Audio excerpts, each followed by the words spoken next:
What the Actual Fork podcast is co-hosted by two intuitive eating registered dietitians, yours truly, Sammy Previtt, owner of Fine Food Freedom, and Jenna Warner, owner of Happy Strong Healthy. We can't stand diet culture bullshit and love keeping it real. Our mission is for all humans to believe that they are made for so much more than chasing a smaller body. We are also here to share with you that food can be fun and pleasurable again. Although we are medical professionals, we are human too. We are not afraid to share our deepest, darkest secrets and how years of our lives were taken by diet culture. We started this podcast so no human has to feel alone in their journey towards food freedom. So get comfy and join us for a casual convo where you can expect to laugh, cry, learn, and grow. Welcome back to another episode of What the Actual Fork podcast. Today we had on Kira Onesco, who is a certified personal trainer and holds a Bachelor of Science in Exercise Science. She entered the fitness world during the days where skinny teas and bikini competitions dominated social media. Clearly can't speak today. But because of that, she spent several of her years feeling never satisfied with her body, always chasing the workout and eating habits that she thought would lead her to an air quotes healthy place. And as a result, developed a lot of disordered eating habits, a terrible relationship with food and her body. Now she has completely recovered from that, and she dedicates her entire career towards teaching people how to find joy in exercise without letting it consume their lives, and how to fight back from the constant messaging, both on and offline, that tells us that our bodies aren't good enough. It was such a privilege to have this conversation with Kira. She's someone who I felt like I personally knew just because we DM so much on Instagram, and she has just such a refreshing take as a non-diet certified personal trainer. You'll hear me use CPT in this episode, and that's what we're talking about. She's a certified personal trainer, but completely dedicated her work to the non-diet space. So there is no emphasis on how somebody's body looks or their aesthetic or their measurements, and it's all about how does it feel when we move our body? And like her bio says, bringing that joy back to movement. Now, I wanted to also preface, as we're entering holidays and New Year, the messaging really ramps up about New Year, new you. This is it. This is, 2022 is going to be your year. Get the gym membership, do the diet, et cetera, et cetera, et cetera. And I want to just encourage you that if you feel overwhelmed by this messaging, or if you have really thought about, subscribing to some kind of weight loss challenge, gym, something, to just step back and say, how has that served you in the past, right? Where has that gotten you thus far? And if you're curious about creating and cultivating more of a joyful relationship with movement, then I think you're going to really, really like this conversation. There's a lot of great tips in here that Kira talks about. And then she also shares her personal story. And I think it's so important when you have a specific lived experience when you're working with someone, that you want to make sure that they understand your lived experience. And so Kira does a great job of breaking down her story and then just giving some really helpful tips of how we can find more joy in movement, and how the verbiage and how we speak about movement is so, so important. So with all of that being said, if you are ready to have a more joyful, peaceful relationship with movement, then let's hop in and learn more. Welcome back to another episode of What the Actual Fork podcast. I am so freaking excited today. Unfortunately, Jenna's not with us, but we do have Kira Onesco, who we love because she is a non-diet personal trainer. So thank you so much for being here with us today, Kira. Thank you for having me. I'm so excited to have this conversation with you. Yes. And like I said to you off air, I feel like you have been one of the biggest supporters of our podcast and Fine Food Freedom. And I'm so appreciative when we have people sharing our content and just you and I share many different creators. Like, it just helps get this message into the hands of people who need to hear it. So we absolutely appreciate you. And we like to start our conversations here of just, if you can let us know, like, how did you get into this space of, your Instagram bio says non-diet fitness. Were you always doing non-diet fitness? Like, how did you get to where you are today as a non-diet CPT? For sure. Absolutely did not start off like this. I don't know if there are many trainers who are similar to me who did start off. So, very similar story to a lot of people. I had always been very active throughout high school. I was a gymnast. I really loved sports. And I think what's very typical when you get away from high school sports and you're not in organized sport anymore is that you kind of lose yourself in movement and in fitness, and it takes you a little while to get back into that. So I had a period of time where I wasn't as active as I typically was and really started to miss that part of my life. And at the time, you go to social media to see how to get fit. You look at certain people, you're following them, you're looking up to them.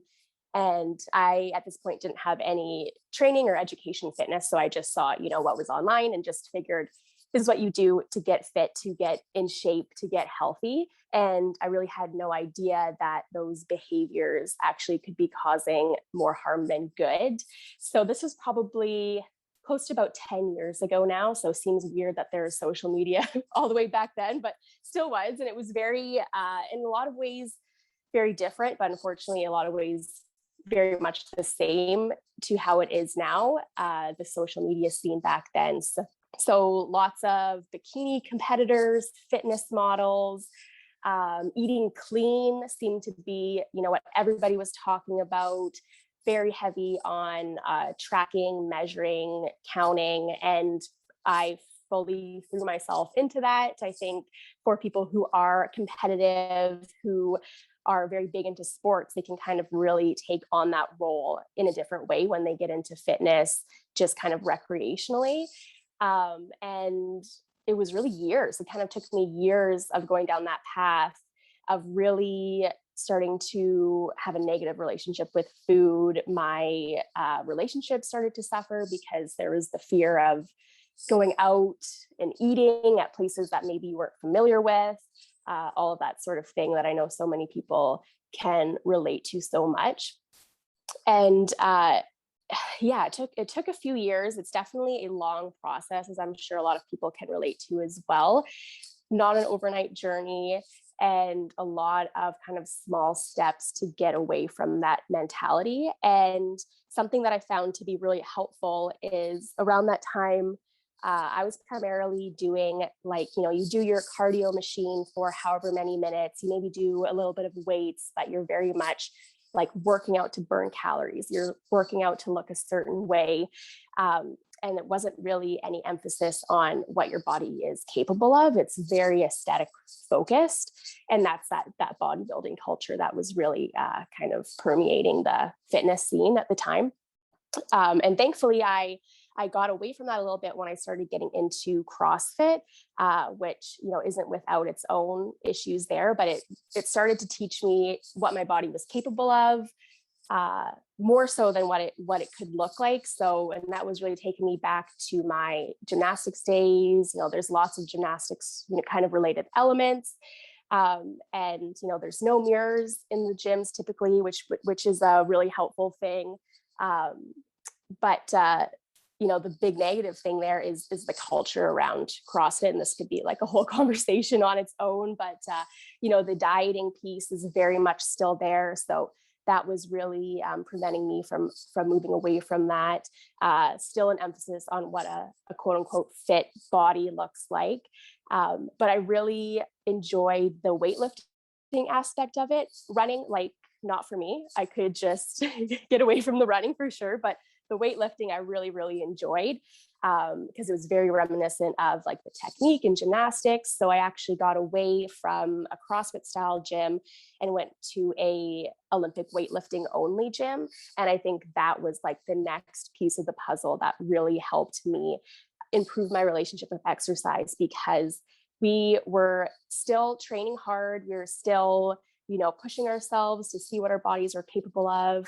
But the members would also love to bring like fun treats that they had found that day, or maybe someone went somewhere and they were bringing donuts or cupcakes. And up until that point, I really had this idea in my mind that you work out and you eat healthy and that's it, and that those two worlds can't coexist, when in reality they absolutely can. You can enjoy movement, whatever that means for you, and you can also enjoy all the types of foods that you want to.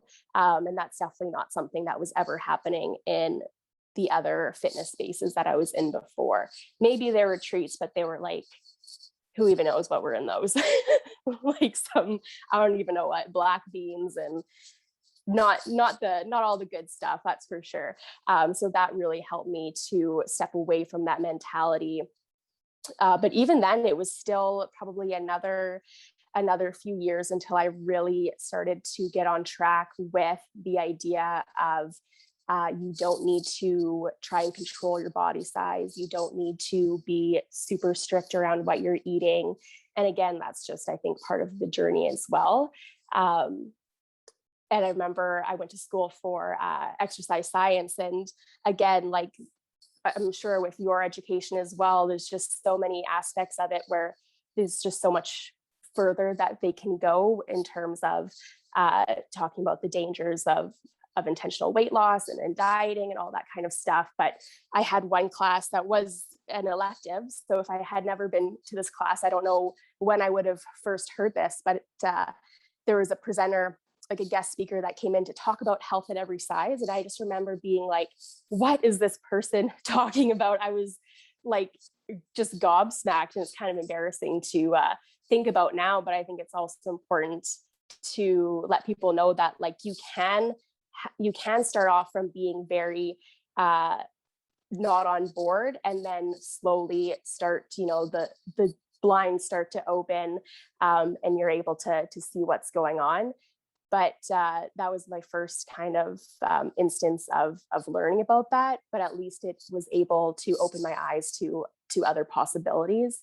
And I'm very grateful for that experience. And then from then on, slowly, it's a very slow process, but the more and more that I learned about it, there's so many great pieces of work that are so helpful, accounts and podcasts like these. And it's really just been like life-changing, really. That's amazing. And I know myself and Jenna have a pretty similar story to yours of like what we were taught in school and what we learned about in our education was very weight centric. And that's amazing. You had a health at every size speaker, because for us, like, I never even heard about that until probably like 3 years ago. And it's just, like you said, it's a slow process, and it's something that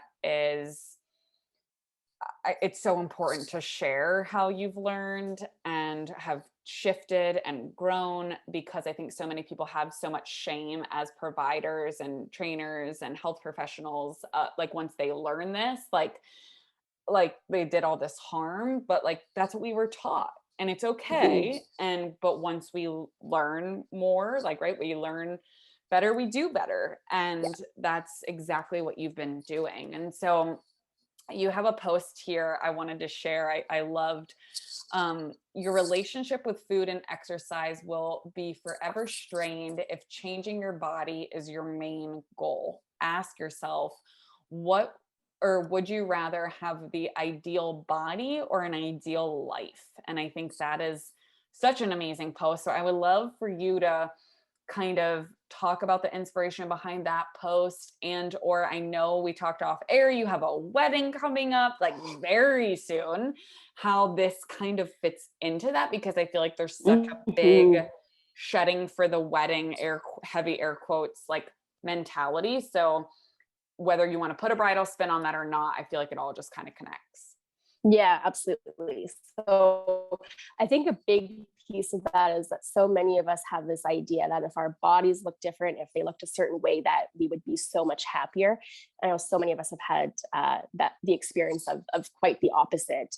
And we know there's so much great research that shows the more focused you are on changing your body, on those aesthetic goals, like I mentioned earlier, on trying to look a certain way, actually your self-esteem really plummets.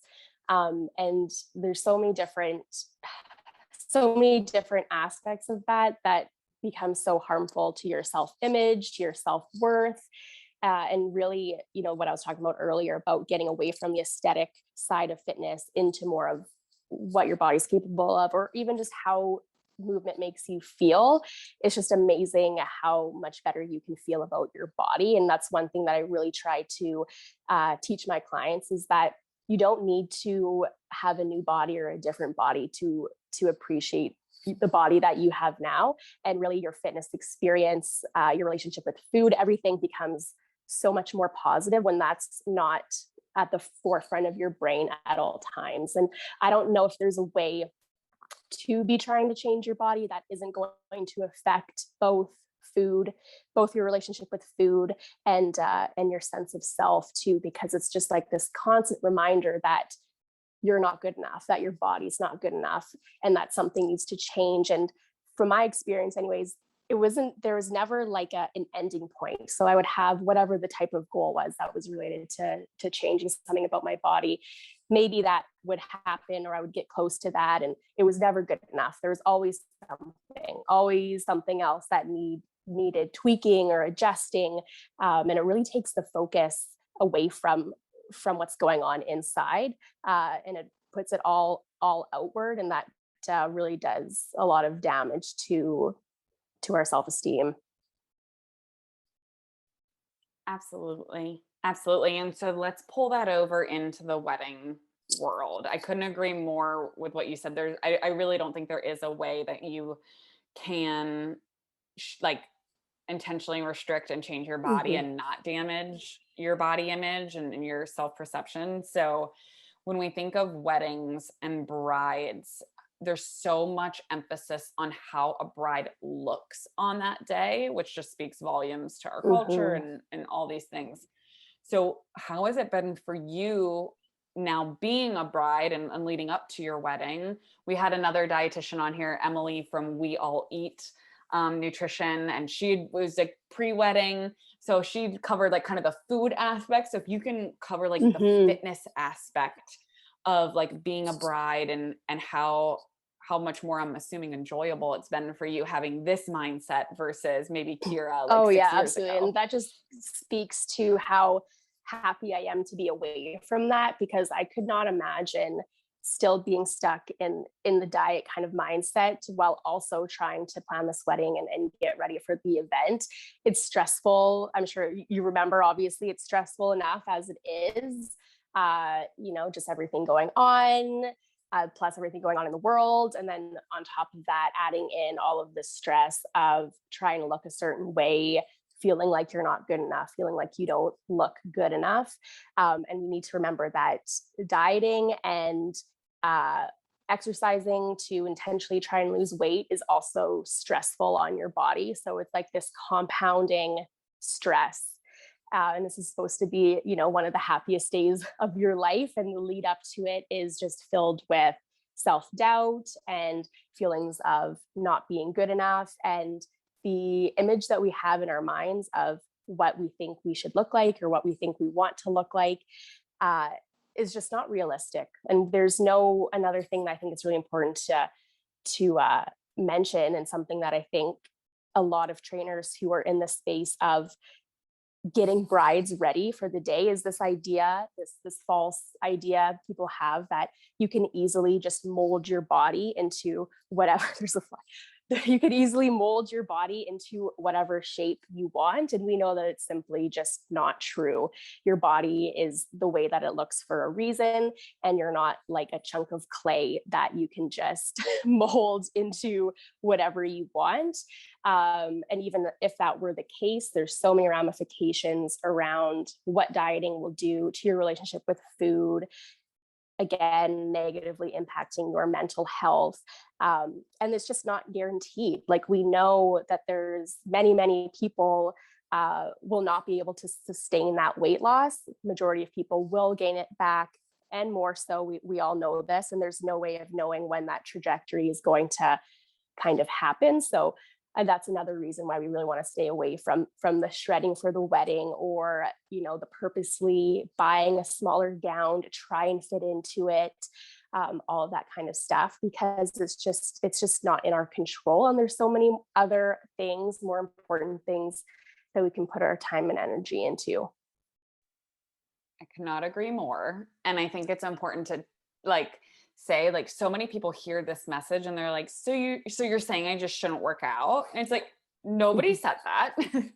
And I think it comes back to, you know, we talk a lot about with food, like, okay, what's the intention behind your eating experience, right? And it's the same thing with our relationship with movement. Like, what's your intention behind the movement? Because if it's constantly Mhm. punishment, calorie burning, burn it to earn it, shrink the body, it's Yeah. torture. But if you're going to these workouts, whether it's pre-wedding or not, right? And it's relieving stress and you enjoy it and it's fun Mhm. and it's social, those are all super, super positive things. And so I just wanted to add that only because as I'm sure you get all the time on your posts, like, you know, if you post something like that, then people are going to be like, oh, so I shouldn't move my body then. And it's like, Yes. never said No. that. Yes. And there can be great, great, great Mhm. benefits from movement. But just like we talk about with food, yeah, sure, there can be great Yeah. benefits from nutrient dense food.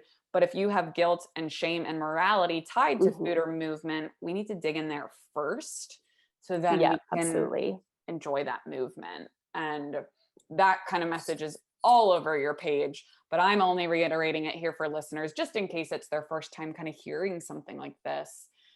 Yeah, um absolutely. And it's, unfortunately, it's not something, I mean, it's getting a lot better, but it's still not something that is widely discussed in fitness. Like, I love the non-diet dietitian space. There's such a huge movement and community, but fitness is not quite there yet. And it's very frustrating to see, because people are going to hear the loudest voices, if you know what I mean. They're going to see the biggest pages. They're going to uh, go towards what they're hearing the most, and that's that, you know, look your best on your big day, or be the best version of yourself. And it's like, the best version of myself isn't necessarily the thinnest or the more muscular or whatever it is that you're going for. And I really like how you reiterated the intention, and that's something that, regardless if someone is having a wedding coming up, that's always something that I really try and focus on, is the intention behind why they're doing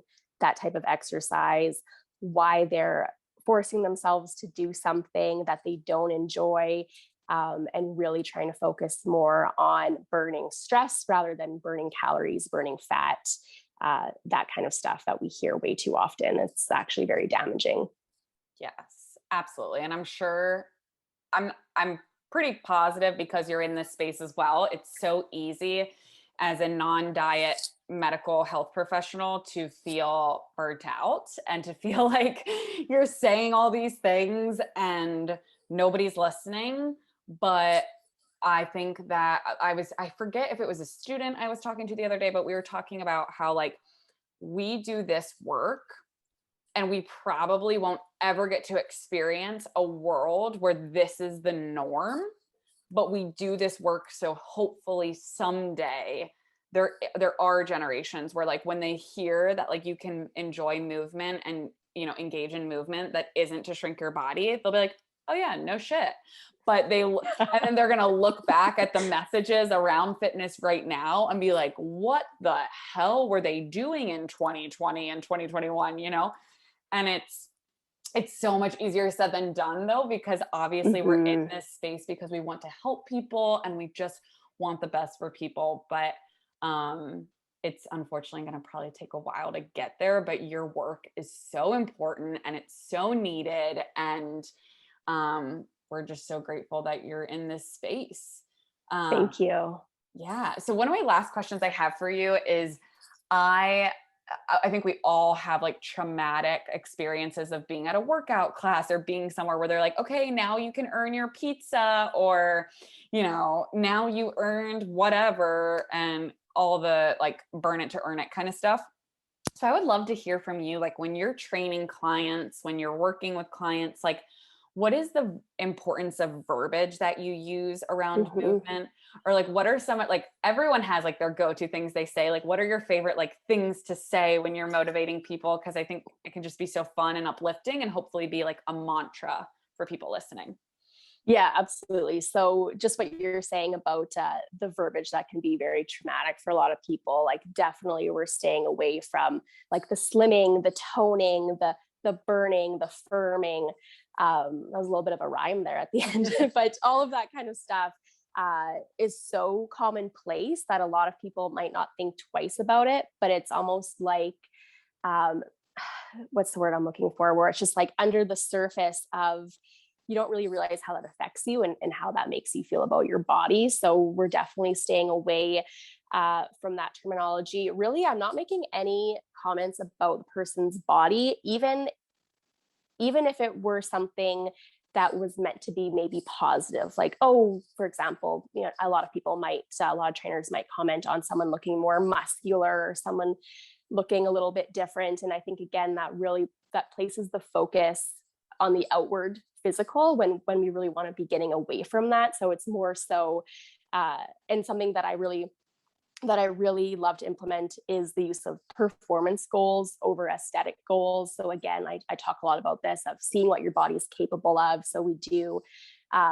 little kind of fitness testing to see if you can do more push-ups or you can do more squats or you can lift more weight or whatever the case may be for that client, and just really congratulating them on pushing themselves, seeing what their bodies are capable of, maybe doing something that they never thought that they could do before. And all of those things really have nothing to do with what their body is looking like. And again, I think that really helps to take people away from that physical, outward centered idea that so many people have about fitness. I love that. I love the really focusing on what your body is capable of. And so, as we're nearing the end of this episode, so for listeners that feel like they have a really negative relationship with movement right now, and they feel like a lot of their emphasis is on shrinking the body or burning to earn food, etc., and they want to take steps to move into this like joyful movement area, what do you want them to know? Like what is one of the most important things, if you're speaking directly to that person, if they remember nothing else from this episode, what would you want them to hear? I think what's really common when people have had negative experiences with fitness is that they take a break, and a lot of times it's encouraged to take a little bit of a break and a step back from that type of movement or even movement in general. And then there could be a feeling of like being lost, like, oh, like what am I supposed to do for movement now? Like I used to be so hardcore and now it just none of it speaks to me. And I would suggest trying to go back kind of like into your childhood of like what were the types of activities that you really enjoyed before all of the diet culture bullshit complicated things. So maybe that was like a team sport. For me, it was gymnastics. It could be, volleyball, whatever the case may be, something that you enjoy doing that you really had no focus on your body while you were doing it. And for a lot of people, this is like quite early in childhood because we know that the diet culture messages come, earlier and earlier around fitness and food, obviously. So what did you enjoy doing that was physical before everything got fucked up?